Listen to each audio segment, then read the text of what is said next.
خير المجتمع، السلام عليكم. انا جد حزين اليوم بداكشي اللي وقع للاخوان ديالنا في الجزائر. والله العظيم زعما شي حاجه كتقطع القلب.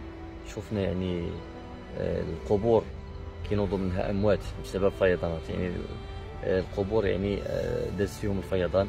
شفنا سيارات مقلوبين، شفنا عمارات، منازل كتهدموا، شفنا شوارع تحفرات، شفنا ناس مساكن مشردين ومألمين. واللي ألمني كثر هو الوفاة ديال واحد جوج الاطفال اللي العمر ديالهم الفتاة يعني او بنت في عمرها 7 سنين، والولد طفل في عمره 9 سنوات. يعني حنا متاسفين، الله يرحمهم. وما علينا حنا كمغاربه الا ندعيو لهم بالدعاء، الله يرحم اللي مات والله يحفظ خوتنا في الجزائر.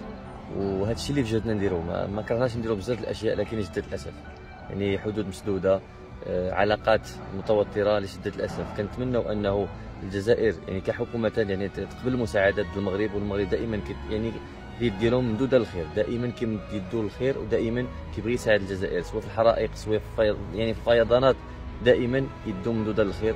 ولشده الاسف يعني كيكون الرفض دائما من طرف السلطه او الدوله الجزائريه. فالله يرحم اللي مات خوتنا الجزائريين، ما عندنا ما نديرو من غير الدعاء.